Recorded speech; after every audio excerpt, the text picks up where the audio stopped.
الشيطان الرجيم بسم الله الرحمن الرحيم اتبع ما أوحي إليك من ربك لا إله إلا هو وأعرض عن المشركين ولو شاء الله ما أشركوا وما جعلناك عليهم حفيظا وما أنت عليهم بوكيل ولا تسبوا الذين يدعون من دون الله فيسبوا الله عدوا بغير علم كذلك زينا لكل أمة عملهم ثم إلى ربهم مرجعهم فينبئهم بما كانوا يعملون وأقسموا بالله جهد أيمانهم لئن جاءتهم آية ليؤمنن بها قل إنما الآيات عند الله وما يشعركم أنها إذا جاءت لا يؤمنون ونقلب أفئدتهم وأبصارهم كما لم يؤمنوا به أول مرة ونذرهم في طغيانهم يعمهون صدق اللہ۔ ابھی ساتھیوں، تمام حمد و ثنا، تعریف و توصیف اس رحیم و کریم رب کے لیے جس کا رحم اور کرم ہر سو ہے، اس کا رحم اور کرم ہی ہے ہم اس کے گھر پر بیٹھ کر اس کی باتوں کو سن رہے ہیں، سمجھ رہے ہیں اور سیکھ رہے ہیں۔ اس کے بعد لاکھوں کروڑوں درود و سلام اس نبی مہرباں پر جنہوں نے اللہ رب العزت سے حق کو پا کر ہم تک حق پہنچانے کا حق ادا کیا۔ عزیز ساتھیوں، 7واں پارہ ہے اور سورۃ الانعام ہے، اور سورۃ الانعام کی ہم نے 105 آیات پڑھ لی۔ گزشتہ آیات بینات میں ہم یہ پڑھ اور سنائے کہ اللہ رب العزت نے فرمایا کہ ساری دنیا میں یہ نظام رنگ و بو جو پھیلا ہوا ہے، یہ پتی پتی اور ڈالی ڈالی، یہ سارا سسٹم، اس کا خالق تمہارا اللہ ہی ہے، وہی تمہارا رب ہے، اور اسی کی بندگی کرو، وہ ہر چیز کا خالق ہے۔ اس کو کوئی انسانی آنکھ اس کو نہیں پا سکتی، لیکن وہ انسانی آنکھوں کو جانتا اور دیکھتا ہے، سمجھتا ہے، وہ انتہائی باریک بین و باخبر ہے۔ اور یاد رکھو، اللہ رب العزت نے بتایا کہ یہ ساری بصارتیں اور بصیرتیں ہیں۔ میں نے بتایا تھا بصارت وہ جو آنکھوں سے دیکھی جائے، اور بصیرت وہ جو دل سے آنکھوں سے دیکھی جائے۔ اللہ نے بصارت اور بصیرت فرمایا، دونوں چیزیں موجود ہیں۔ اب چاہے تو انسان اپنی بصارت اور بصیرت کو دیکھ کر اپنے آپ کو صحیح راستے پر چلا لے تو وہ اپنے لیے ہی چلائے گا، اور جو ہٹ درمی کی روش اختیار کرے گا، اندھا بنا رہے گا، تو اس کے اپنے لیے۔ تو اللہ رب العزت نے فرمایا کہ ہم ان آیات کو پھر پھر کر اس لیے بتاتے ہیں تاکہ وہ لوگ سمجھیں اور سیکھیں۔ یہ تھی گزشتہ آیات۔ آج کا سبق آیت نمبر 106 سے شروع ہوتا ہے۔ دیکھتے ہیں ان آیات میں اللہ رب العزت نے کیا اہم باتیں ہمیں بتائیں۔ فرمایا اعوذ باللہ من الشیطان الرجیم اتبع پیروی کیجیے ما اوحیا جو وحی کی جا رہی ہے الیک آپ کی طرف من ربک آپ کے رب کی طرف سے لا الہ الا ہو اس کے سوا کوئی الہ نہیں ہے وَأَعْرِضْ عَنِ الْمُشْرِكِينَ اور مشرکین سے آپ اعراض برتیے۔ اب یہاں بات کی اتبع ما اوحی، اب اس میں حکم ہے کہ پیروی کیجیے اے نبی صلی اللہ علیہ وسلم جو آپ کی طرف وحی کی جائے۔ اب اللہ کے نبی صلی اللہ علیہ وسلم تو پہلے ہی وحی کی پیروی کر رہے ہیں، اور یہ ہمارے تصور خیال کے اندر یہ بات ہو ہی نہیں سکتی کہ کبھی ایسا موقع بھی آیا ہو کہ اللہ کے نبی صلی اللہ علیہ وسلم نے وحی کی پیروی نہ کی ہو، یہ سوچ ہے ہی نہیں۔ قرآن کہتا ہے اتبع ما اوحی، مخاطب اس کے اللہ کے نبی صلی اللہ علیہ وسلم ہے کہ میرے محبوب آپ اس وحی کی پیروی کیجیے جو آپ کے رب کی طرف سے آپ کے پاس آ رہی۔ یہ بڑی عجیب بات ہے، جب قرآن پڑھنے والا اس آیت تک پہنچتا ہے تو تصور میں اس کے ضرور آتا ہے کیا اللہ کے نبی صلی اللہ علیہ وسلم میں کبھی ایسا بھی ہوا کبھی وحی کی اتباع نہ کی ہو؟ لیکن قرآن جو ہے اس کو سمجھنے کے لیے ذوق چاہیے، ہر کام کا ذوق چاہیے۔ آپ کی دکانداری جب چلے گی جب آپ کو دکان کا ذوق پیدا ہو۔ آپ کوئی کام اس وقت تک سیکھ ہی نہیں سکتے جب تک آپ اس کام کا ذوق نہ پیدا کریں۔ ذوق ہی انسان کو اپنے کام کے اندر ماہر بناتا ہے۔ تو قرآن کا بھی ایک مزاج اور ذوق ہے، اس کو سمجھنے کے لیے ضرورت ہے۔ دیکھیے میں نے آپ کو بتایا تھا کہ سورۃ انعام یہ مکہ کے اندر اتر رہی ہے، اور مکہ کا آخری وقت ہے، جو آخری ایام ہے جو اللہ کے نبی صلی اللہ علیہ وسلم مکہ میں گزار رہے تھے۔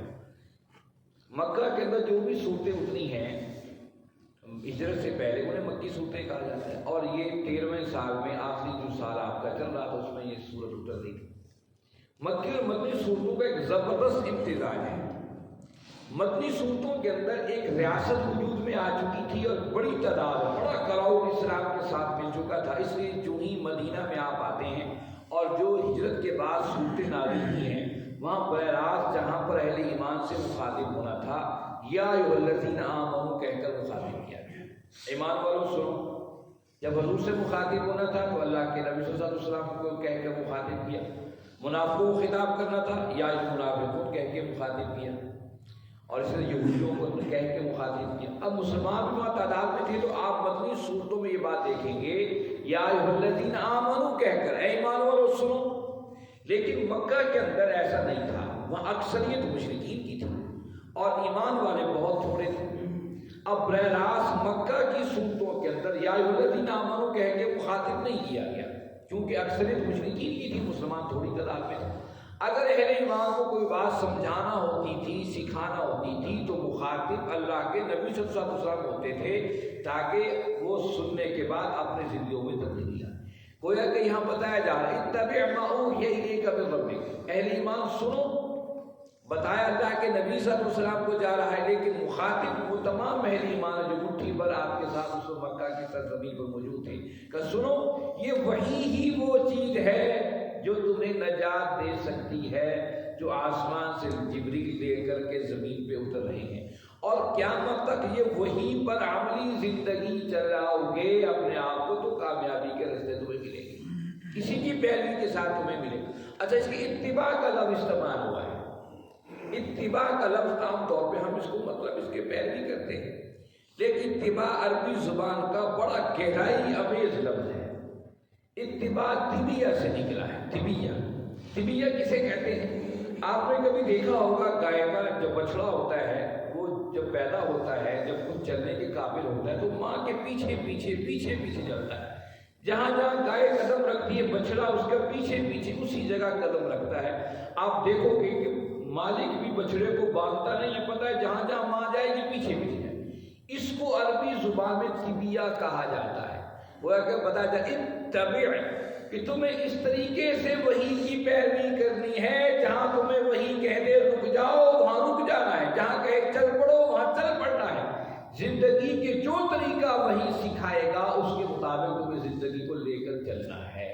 اتبع ما اوحی الیک من ربک، یہ پیروی کیجیے اس وحی کی جو آپ کی طرف آپ کے رب کی طرف سے ہو رہی ہے۔ لا الہ الا ہو، اور وحی کا پہلا اصول، پہلی بنیاد اس بات پہ کہ لا الہ الا ہو، اللہ کے علاوہ کوئی الہ نہیں ہے۔ یہ بڑی عجیب بات ہے کہ مکہ کی سرزمین پر آپ 13 سال مشقتیں، تکلیفیں، دکھ اٹھائے اور صرف بنیادی دعوت یہ تھی لا الہ الا اللہ کے سوا کوئی الہ نہیں۔ آج اس دور میں عقل انسانی دنگ ہے۔ اللہ کے نبی صلی اللہ علیہ وسلم سے ہمارے یہاں ایشو اٹھتے ہیں جی یہ مرد عورت کی آزادی کا ایشو ہے، کوئی ایشو ہے، کوئی این جی اوز ہیں، انسانی فلاحی کی تنظیمیں ہیں، ہر کوئی عجیب و غریب نظام لے کر اور سوچ و فکر لے کر اٹھ کھڑا ہوا ہے۔ اللہ کے نبی صلی اللہ علیہ وسلم وہاں دیکھ رہے تھے مکہ کی سرزمین پر، آپ دیکھ رہے تھے کہ وہاں پر غلاموں کے ساتھ بہت برا برتاؤ کیا جا رہا ہے۔ آپ کا عمل ساری زندگی مکہ والوں نے دیکھا تھا۔ آپ سے غلاموں کی اسٹیٹمنٹ کے لیے، غلاموں کی آزادی کے لیے اٹھ کھڑے ہوتے کہ میں نے غلاموں کو آزادی دلوانی ہے، اس تصور کا اعلان کرتے مکہ کے بہت سے لوگ آپ کے ہم نوا بنتے۔ اور میں سمجھتا ہوں کہ جتنے عرصے میں آپ لا الہ الا اللہ کی دعوت دی، مٹھی بھر لوگ آپ کے ساتھ چلے، اگر آپ صرف ایجنڈا غلاموں کی آزادی کا لے کر اٹھتے، اس سے بڑا کراؤڈ آپ کے ساتھ چلنے کو تیار تھا۔ لیکن آپ نے غلامی سے آزادی کی کوئی دعوت کا اعلان نہیں کیا۔ آپ وہاں پر کوئی ایشو لے کر اٹھتے، آپ کے ساتھ ہم نوا اور موجود تھے، لیکن بنیادی تصور پیش کہ لا الہ الا اللہ کے سوا کوئی الہ نہیں ہے، یہ تصور 13 سال ازبر لوگوں کے دماغوں میں کروایا۔ یہ وہ قانون ہے کہ جس میں انسان کے بندہ مومن کے دل و دماغ میں بات چھا جاتی ہے، اس کے علاوہ کوئی الہ نہیں ہے، تو وہ سوچ فکر اس کی عملی زندگی سے لے کر اس کے معاشرے کی زندگی اور معیشت کی زندگی میں چھا جاتی ہے۔ اسے پتا ہوتا ہے کہ میرے رب کے علاوہ کوئی الہ نہیں ہے، اسی الہ کو مجھے ماننا ہے، اپنے گھر کے اندر بھی، اپنی معیشت اور معاشرت کے اصولوں میں بھی، اپنی نظام عدالت اور حکومت اور سیاست کے اندر بھی مجھے بات تسلیم کرنی ہے لا الہ الا اللہ، اس کے علاوہ کوئی الہ نہیں ہے، اسی کا قانون، اسی کا نظام، اسی کا حکم حیات چلے گا اور کوئی نظام نہیں چلے گا۔ اس لیے آپ نے مکہ کی سرزمین مشقتیں تکلیف اٹھائیں، آپ نے سب سے بڑا پیغام یہی دیا کہ جو تمہارے معبودان باطل ہیں ان کو چھوڑ کر کے ایک الہ کے سامنے سربسود ہو جاؤ۔ اور پھر اس کا اثر بعد میں دیکھا کہ جب اس کا ازبر سبق 13 سال رہا تو 30 سال کا عرصہ بھی نہیں گزرا ہے، یہ امت ساری دنیا کی طاقتوں آنکھوں میں آنکھیں ڈال کر کھڑی تھی اور اعلان کر رہی تھی کہ ہم اللہ کے علاوہ کسی سے نہیں ڈرتے۔ فرمایا وَأَعْرِضْ عَنِ الْمُشْرِكِينَ، مشرکین سے اعراض کرتی ہے، ان سے بحث و تمیز نہ کیجیے، انہیں پر بتا دیجیے کہ یہ صحیح ہے یہ غلط ہے، ان سے بحث تمیز ان سے پہلے نہیں کیجیے۔ وَلَوْ شَاءَ اللَّهُ مَا أَشْرَكُوا، اور اگر اللہ چاہتے ما اشرکوا، یہ شرک کرتے ہی نہ۔ وما جعلناک علیہم حفیظا، اے میرے محبوب صلی اللہ علیہ وسلم آپ کو ہم نے ان پر نگران متعین نہیں کیا ہے۔ وما انت علیہم بوکیل، نہ ہی آپ ان پر کوتوال ہو کہ نہیں جی یہ غلطی کیوں کر رہے ہیں، کیسے کر رہے ہیں، یہ آپ کی ذمہ داری نہیں۔ اب اس آیت میں بتا دیا اللہ چاہتے تو اس نظام کو کوئی بندہ کافر ہوتا ہی نہ، سب مومن ہوتے۔ اللہ نے اس پوری کائنات کے میں نے ایک دفعہ بتایا سب کائنات میں جو چیز سب مومن ہیں، سب مومن ہیں۔ مومن کا مطلب ماننے والا۔ سورج دیکھیے، چاند دیکھیے، ستاروں کو دیکھیے، آپ نے گرد درختوں کو دیکھیے، جانوروں کو دیکھیے، یہ سارا نظام ماننے والا ہے۔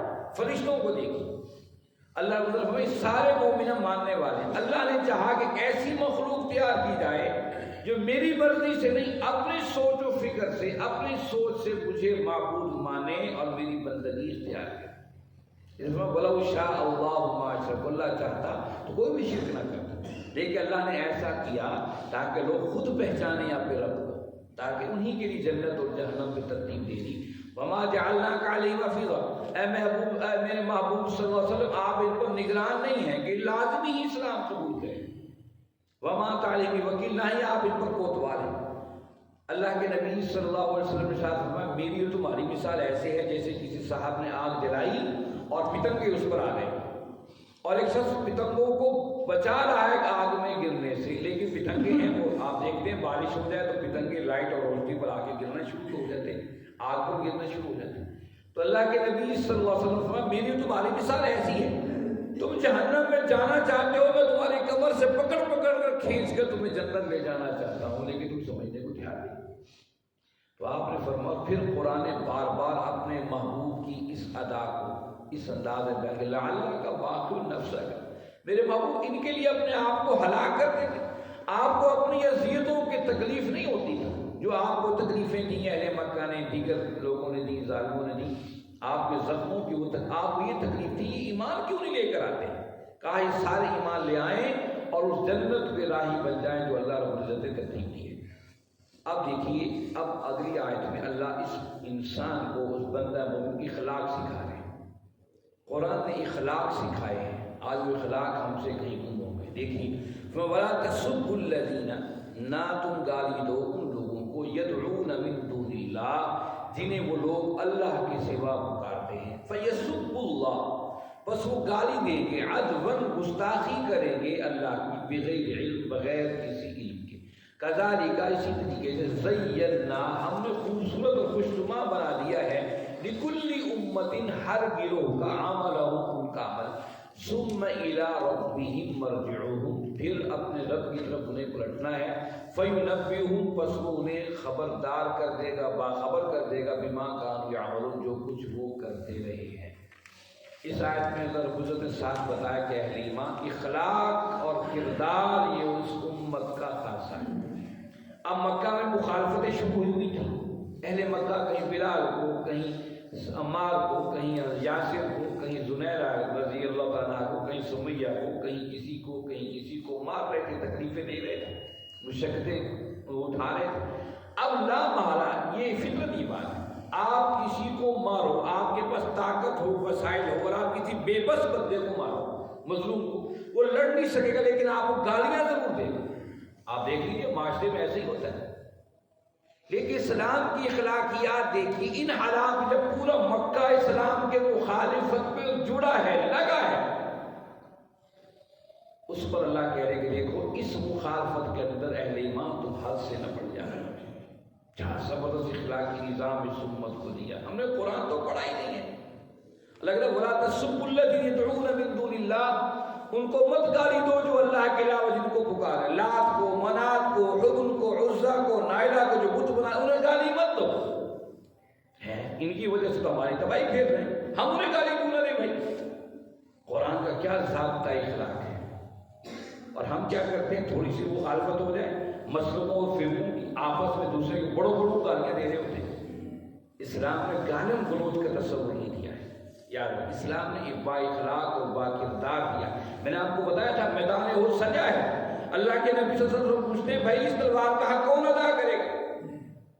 ابو دجانہ پڑھتے ہیں رضی اللہ عنہ، یا رسول اللہ صلی اللہ علیہ وسلم میں اس کا حق ادا کروں، آپ نے تلوار دے دی، تلوار لے کے چل پڑے، آپ نے بلایا، کہا ابو دجانہ جانتے ہو تلوار کا حق کیا ہے؟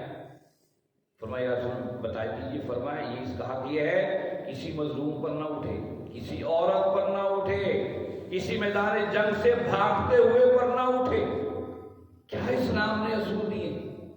ابھی تلوار لے کر سر پر رومال باندھے بڑے اکڑ کر کے چل رہے ہیں، تو صحابہ کے یا رسول تکبر سے چل رہے ہیں۔ فرمایا یہ تکبر اللہ کو پسند نہ آ رہا ہے، کیونکہ اس سے کفار کے بھی لوٹ پوٹ ہو رہے ہیں، جنگ شروع ہو گئی۔ جنگ ہمیشہ جذبات کی ہوتی ہے، انسان جب جنگ اور گن اٹھا کر کھڑا ہوتا ہے کچھ نظر نہیں آ رہا ہوتا ہے، آنکھیں اندھی ہو چکی ہوتی ہیں، بس دشمن کو مارنا اور ختم کرنا ہے۔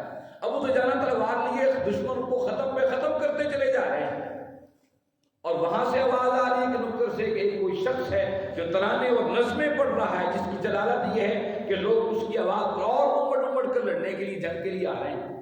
ابھی تصور پہلے کہا اس کو اگر میں مار ڈالوں نا تو پھر اس کے بعد پھر معاملہ حل ہو جائے گا۔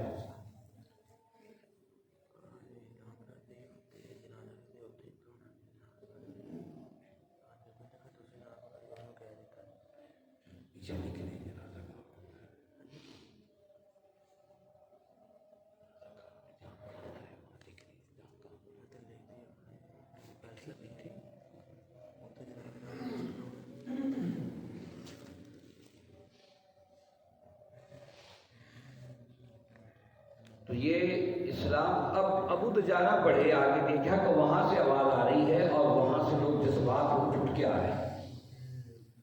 اب انہوں نے کیا کیا، تلوار لے کر چل پڑے کہ میں اس کا اگر سر قلم کر دوں، یہ جو کفار جذبات سے اٹھ رہے ہیں نا کہ جذبے ختم ہو جائیں۔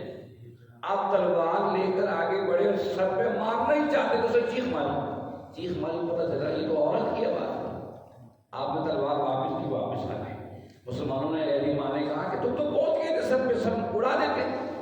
کہا میرے آقا کریم صلی اللہ علیہ وسلم نے تلوار کا حق بتایا تھا، کسی عورت کو نہ اٹھے، وہ عورت کی آواز۔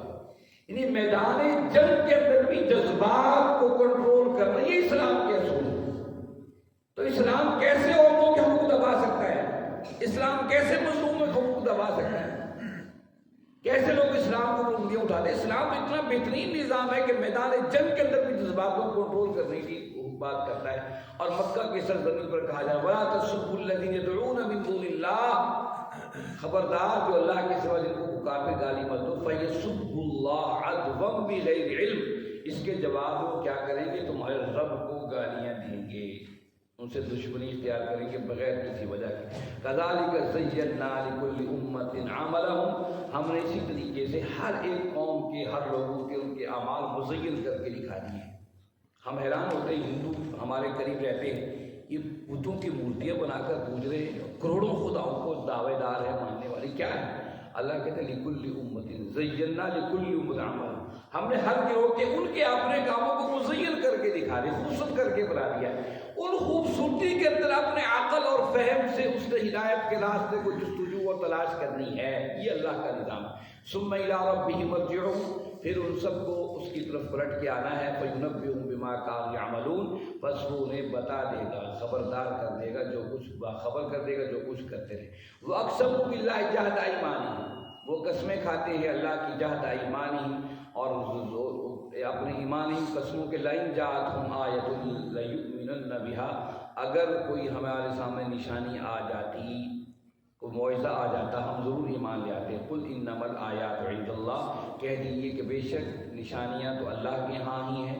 وَمَا يُشْعِرُكُمْ، اور تم یہ بات جانتے ہو، أَنَّهَا إِذَا جَاءَتْ لَا يُؤْمِنُونَ، اگر یہ نشانیاں آ بھی جائیں تو بھی ایمان نہیں لائیں۔ بات پھر وہی آ گئی، بات شروع ہوئی، معجزات سے شروع ہوئی تھی، معجزہ طلب کر رہے تھے، اللہ نے پوری کائنات کی کتاب کھول کے دکھا دی، یہ کتاب ہے، تمہیں معجزے، ہر طرف معجزات بکھرے ہوئے ہیں۔ یہاں پہ پھر وہی بات کی کہ یہ چاہتے ہیں کہ بھئی معجزہ ہی ہو، اللہ نے فرمایا معجزہ دیکھنے کے بعد بھی ایمان نہیں لائیں گے، اور یہ سب آپ لوگ جانتے ہیں۔ وَنُقَلِّبُ أَفْئِدَتَهُمْ، اور یاد رکھیے اس وقت معجزہ آ جاتا ہے اور پھر ایمان نہیں لے کے آ جاتا، پھر اللہ کا عذاب سخت آتا ہے۔ اللہ نے ماضی کے اندر بتا دیا جس طرح کے حالات تھے کہ قوم نے کہا کہ اٹھنی پہاڑوں میں سے نکل آئے، جب اٹھنے نکلی اور لوگوں نے اس کا خیال نہیں کیا، معجزہ دیکھنے کا اور ایمان نہیں لائے، ان قیامت تک کے لیے عبرت کی علامت بنا دیا گیا۔ تو جو معجزے کے اللہ نے فرمایا کہ پھر معجزے کے بعد بھی ایمان نہیں لائیں گے تو پھر ان کے لیے عبرت کا نشان ہوگا۔ وَنُقَلِّبُ أَفْئِدَتَهُمْ وَأَبْصَارَهُمْ، وَنُقَلِّبُ، ہم پھیر دیں گے، أَفْئِدَتَهُمْ، ان کے دل اور ان کی آنکھیں، كَمَا لَمْ يُؤْمِنُوا بِهِ أَوَّلَ مَرَّةٍ، جس طرح وہ نہیں ایمان لائے تھے پہلی مرتبہ۔ وَنَذَرُهُمْ فِي طُغْيَانِهِمْ يَعْمَهُونَ، ان کو چھوڑ دے گا ان کے اندھے پن میں، ان کی طغیانی اور سرکشی کے اندر۔ یہ آخری آیت اس لحاظ سے بڑی اہمیت کی حامل ہے، یہاں اس میں کہا گیا ہے کہ اللہ دلوں کو اور بصارتوں کو پھیر دیتا ہے۔ یہ اللہ رب العزت کا بڑا زبردست نظام، اس کو آج کی دنیا کی سائنس بھی تسلیم کرتی ہے۔ یہ آنکھ ہے نا، آنکھوں کو اگر آپ استعمال کرو گے اس کی نظر تیز ہوگی۔ اگر کوئی شخص آنکھوں پر پٹی باندھے رکھے، وہ 5-7 دن، ہفتہ 10 دن باندھے، اس کو نظر آنا کم ہو جائے۔ آپ پلسٹر چڑھا دیں اپنی ٹانگ کے اوپر، اپنے گھٹنے کے اوپر، اور اس کو آپ 10 دن نہ استعمال کریں، یہ آپ کا گھٹنا بھی اپنی جگہ چار ہو جائے۔ اسلام کہتا ہے چیزوں کو استعمال کرنے سے وہ چیزیں بڑھتی ہیں، اس لیے علم ہے، کہا کہ علم کو عام کیجیے، جو علم کو خرچ کریں گے یہ اور مزید علم آپ کے علم میں اضافہ ہو، کہ اللہ رب العزت کا نظام ہے۔ فرمایا کہ اسی طریقے سے اسلام کی دستک پہلی دفعہ دل پر ہوتی ہے۔ قرآن کے سامنے انسان کے دل واہ ہو جائے، کھل جاتا ہے۔ پہلی دستک پر اگر بندہ اللہ اور اس کے رسول کی آواز پر لبیک نہ کہے اور اس کو چھوڑ دے تو چھوڑتا چھوڑتا بالکل چھوڑ دیتا ہے۔ اس کی آپ سے مثال سمجھ لیجیے، آپ سے کسی نے اللہ کے نام پر مانگا، آپ نے کہا اچھا میں پھر دے دوں گا، آپ کے پیسے تھے یا نہیں، آپ نے کہا اچھا میں وہ پھر کبھی نہیں آتی، آپ عملی وہ پھر کبھی نہیں آتی ہے۔ آپ کے دل میں خیال ہوا کہ مجھے اللہ کے راستے میں خرچ کر، فوراً نکالی اور خرچ کر دی۔ حدیث میں آتا ہے اللہ کے نبی صلی اللہ علیہ وسلم میں نیکی کا جو ہی آپ کے ذبح پیدا ہو فوراً نیکی کر گزرے، اس کو ڈیلے نہ کیجیے۔ جب آپ نے ڈیلے کر دیا تو پھر وہ گئی۔ تو یہ بات شرح کیا، وَنُقَلِّبُ أَفْئِدَتَهُمْ وَأَبْصَارَهُمْ، ہم دلوں کو، افئدہ کہتے دل کو، ابصار کہتے ہیں آنکھوں، ہم دلوں کو اور بصارتوں کو پھیر دیتے ہیں جب وہ پہلی آواز پر ایمان نہیں لے۔ سمجھتے ہیں دل امٹ آیا، دل اس کی طرف مائل ہونے کا، اسلام قبول نہیں کیا، ہٹ دھرمی پہ رہے۔ اللہ کہتے ہیں وَنَذَرُهُمْ فِي طُغْيَانِهِمْ يَعْمَهُونَ، جب وہ ایمان نہیں لے کر آتے پھر ان کو ان کی طغیانی میں سرکشی میں چھوڑ دیتا، ٹھیک ہے بھائی تم خود نہیں چاہتے، لوگ اسی میں پڑے رہو۔ اس لیے ہمیشہ خیر کے کام جب ہوتے ہیں انسان کے دل پر جب پہلی دستک پڑتی ہے، انسان کو چاہیے اس دستک کی آواز کو سنے اور خیر کا راہی بنے۔ جو ہی اگر وہ تھوڑی دیر ڈیلے کر دیتا تو شیطان تو پہلے تیار بیٹھا ہوا ہے، اس کو فوراً اصل راستوں سے بھٹکانے کی کوشش کرتا ہے۔ الحمدللہ علی ذالک ہمارا 7واں پارہ آج مکمل ہو گیا۔ وہ جو ہم تھوڑا تھوڑا کر کے تقریباً 1.5 سال ہونے کو ہے، ہم آہستہ آہستہ اس کی طرف بڑھے، پتہ ہی نہ لگا کہ 1.5 سال کا عرصہ بھی گزر گیا اور ہمارے 7 سپارے مکمل ہو گئے۔ یہ تھوڑا تھوڑا قطرہ قطرہ کر کے یہ جو ہے اللہ کا نظام ہے، انسان اگر چلتا رہے بڑھتا رہے تو پھر آگے انسان بڑھتا ہی چلا جاتا ہے۔ آپ دوستوں کی ہمت ہے، آپ کلاس سے باقاعدگی سے آ رہے ہو اور دوستوں کو بھی لے کر آئیے تاکہ باقی جو سپارے پڑے ہیں یہ خزانہ ہے، سمندر ہے، اس کی طرف میں ڈھونڈے وہ موتی جس سے ہماری عملی زندگی خیر کی طرف چل پڑے۔ اللہ رب العزت سے دعا ہے اللہ رب العزت آپ ہم سب کو سمجھنے اس پر عمل کرنے کی توفیق عطا فرمائیں۔ وآخر دعوانا الحمد للہ رب العالمین والصلاة والسلام علی سید